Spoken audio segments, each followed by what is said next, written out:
What's going on, everyone? Tosh coming at you guys with another video. We are in August 2021. We are about 10 days away from them announcing the Galaxy Z Fold 3, and I'm about to do a video on the Galaxy Z Fold 2. So in the meantime, me giving my impressions and reviews of the Galaxy Z Fold 2, I'm also going to be comparing it to what the Galaxy Z Fold 3 is expected to have. Everything's been leaked, but it's not official. So I'm kind of going to go over what the leaked specs of the Galaxy Z Fold 3, and then I'm going to give my impressions on whether you should upgrade from the Z Fold 2 to the Z Fold 3, or if you don't have the phone at all and you're looking and trying to spice up your phone game and you want to get yourself a nice little foldable tablet slash phone, then you're kind of wondering, should I get the Fold 2, save a couple $100, or get the Z Fold 3 and it'll have all the features that the Z Fold 2 doesn't? That's what hopefully I'll be able to help you guys out in this video. So if that's something you're interested in, be sure to hit that subscribe button. So without further ado, let's just talk about that.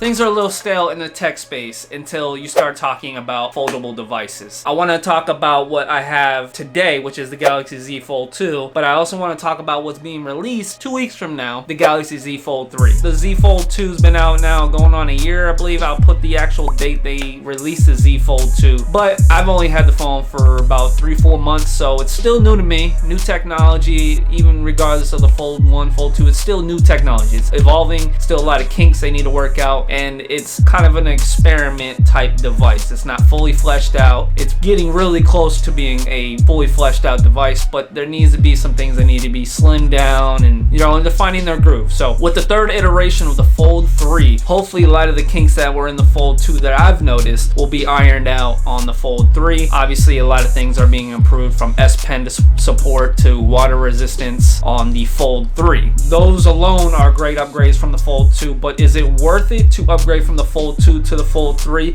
Or if you're actually in the market looking for a foldable device because you don't have one at the moment, should you save money, get the Fold 2, later on down the line wait for the next Fold iteration to come out? Or will the Fold 3 be the one worth spending the $1,700 plus for that device? So that's something we're going to kind of talk about with my impressions of the Fold 2 and then what we know about the Fold 3. But without further ado, let's do a walkthrough of the Fold 2. Alright, here we are with the Galaxy Z Fold 2 in hand, and the first thing I kind of want to touch on is what I'm touching and how this feels in hand. So this is a thick device, so as you can see here, it looks like we have two phones squished together, because you pretty much do. As we can see here, this is my Galaxy S8 Plus. It is a thin device, but you just can kind of get the idea that it is pretty much two phones squished together. This is a 6.2 inch display, and my Galaxy S8 Plus is a 6.2 inch display as well. The only difference is this one looks bigger. The reason why that is because this is 6.2 in length, so it's not in the width so much. So that's kind of a pro and a con. The pros is obviously it's going to make it easier to hold in hand. As you can see, I can hold it one hand with ease, no struggle, especially with it being a little bit thicker. It just gives you a little bit more to grip, so it's easier to hold in one hand. And then that, as you can see, I can reach my thumb across the whole entire screen. So if you need to, you know, open up your shortcuts, very easy with one hand. It will get a little bit harder, obviously, with difference in size being the height, is trying to reach to the top of the screen. I use a Nova launcher, so I can just swipe down on the screen, opens up everything. Samsung does have one-handed modes that can make it easier for you to reach certain things with the one-handed mode enabled. So there are different options to make it easier with these bigger phones. It's a pro or a con depending on where you stand. Most people would rather have the width, the feeling of what a standard phone feels like, but if we had that, then this would be definitely a lot harder to hold with one hand. We'll see what they do with the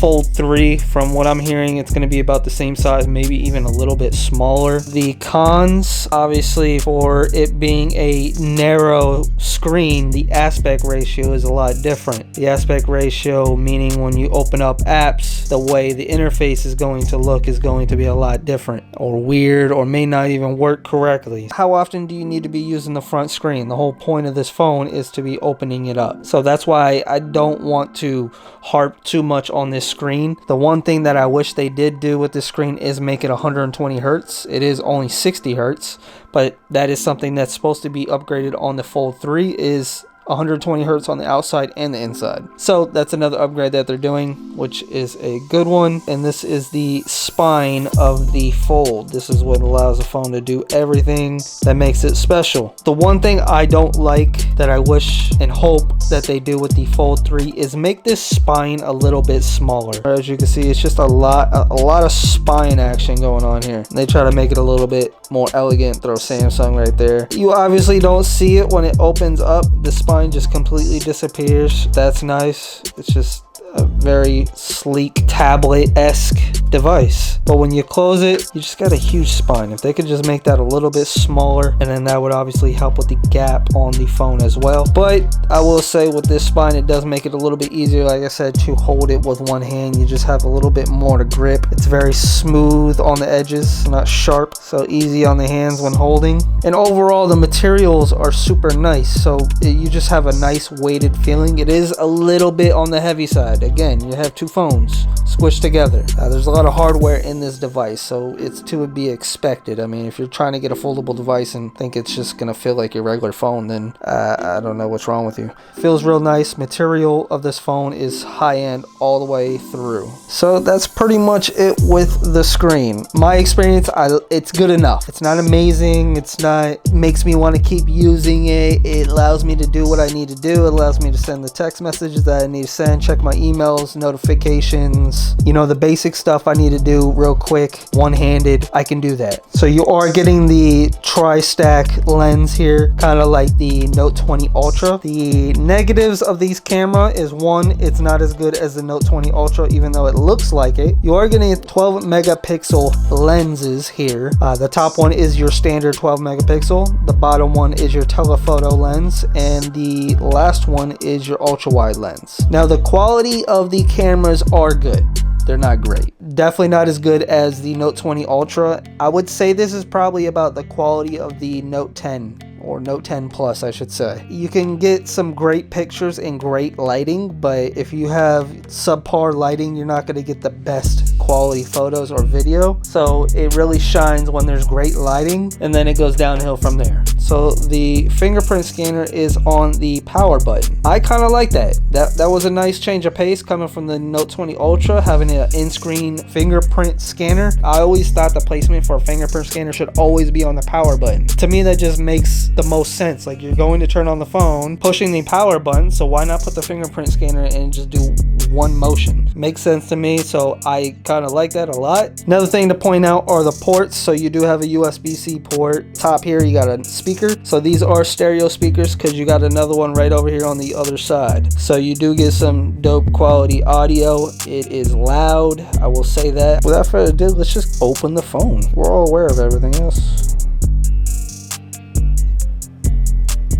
So if you want to put it in a specific position, it will stay there. There's no flimsiness about it. It's very quality. I mean, everything just very stiff quality. Not too stiff where it's hard to do, but stiff to where you know it's not going anywhere. So if you want to watch a video vertical like that, you can do that. Yeah, I mean, it just doesn't get old. I've had this phone for a couple months now, and it just doesn't get old opening and closing this phone. I still love it, even though there's my days where I want to get rid of it. Well, not get rid of it, but I want to have a regular phone in hand. But there's just something special about being able to open a phone. Like, it just, that's crazy that we can just get a tablet size screen just by folding it open.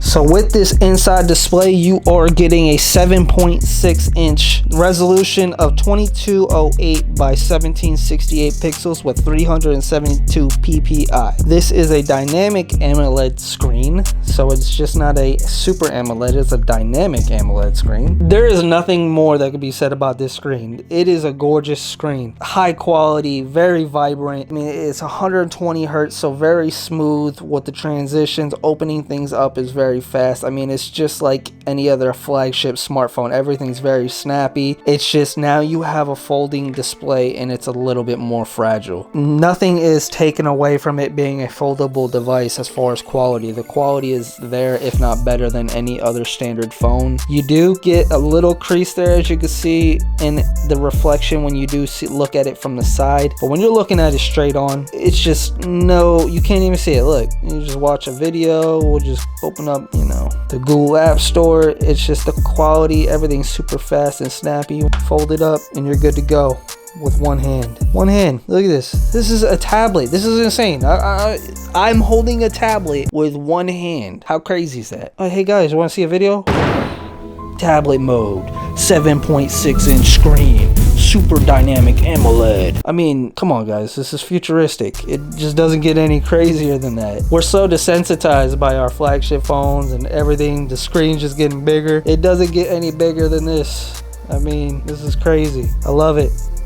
But it doesn't come without its flaws. There are flaws, guys. You are holding a tablet. It is heavy. Sometimes it can be annoying when you're wearing joggers and you got this thick candy bar device in your pocket. There's those days where you just want something thin. You're laying in bed and maybe you're just getting tired of holding a heavier device. There are those days. So at the moment, I think you really have to be an enthusiast to enjoy this phone. It's still, like I said, it's got some kinks to work out. As far as the weight, I think they just need to slim down this spine a bit with the Fold 3. I'm a little hesitant to say I want them to make a bigger screen on the front. Like I said, I wish they would just make it to where the front of the display is completely separate from the inside of the display. So that way when I adjust my widgets and icons and how many apps I got on my dock, it doesn't transfer over to here. Because if I want, you know, 10 apps on my dock because I got the real estate to do so, I don't want to close my thing and have 10 apps in my dock over here. Being able to have that separation would be good. That way the aspect ratio isn't as bad, but that really comes down to software. The other thing,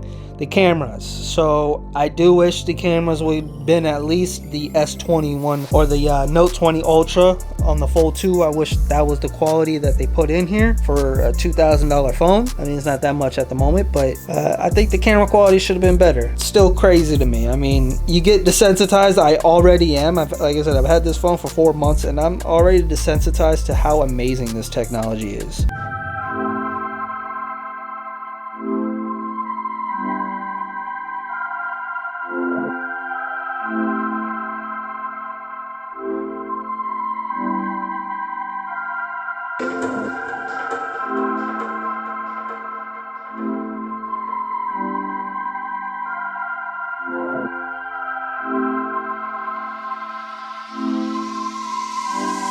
Hopefully I was able to help you guys out if you're looking for a foldable device and you're kind of on the fence whether you want to get one in general, and if you are going to get one, you don't know if you should get the Fold 2 or the Fold 3. It really comes down to pricing. So if you can cough up the money to obviously pay for a $2,000 device, then get the Fold 3. It has everything that's refined off the Fold 2. It's just that much better, and it has that S Pen support and IP rating. Those two alone could be a great upgrade. That's if you don't have a Fold device at all. If you have a Fold 2 and you're looking at possibly upgrading to a Fold 3, I don't think it's a worthy upgrade, especially if you just got the Fold 2. It's really not all that to spend another $1,000 or plus. So they are allowing you to trade multiple devices, so you can trade more than just one phone. You can trade 2 phones, a phone and a watch, a phone and a tablet, tablet and a watch. So they're trying to find ways to bring that down for the average consumer, which is cool. I like that, but that's still $1,800 for a phone. That's just mind-blowing. You can buy a computer, you can buy a phone and some, so that's a lot of money to fork out. I don't need to pay $1,000 for S Pen support. I'll just use that little stylus thingy that works just good enough for me if that's something I really need. If not, I got my Tab S7 Plus right here. It has S Pen support, so not a big deal for me. I'm gonna wait to see if maybe if it really gets cheaper, or maybe there's a crazy deal that they allow for the Fold 2 trade-in. But other than that, I'm not gonna get the Fold 3. I'm not that interested. We'll see what happens with the next drop of the S22 series line. Maybe something on there that's crazy enough make me want to trade in the Fold. It's really not that drastic from the Fold 3, so don't think you're getting an inferior device. That's pretty much it, guys. So like I said, hopefully I was able to help you guys out on your decision making. So let me know what your guys' opinion is on the Fold 3 and if you're interested in getting it. If not, let me know why, what you're waiting for, what would be the key factor that would make you get the Fold device. With all that said, y'all stay nerdy. I'm out. I'll catch y'all in the next one. Peace.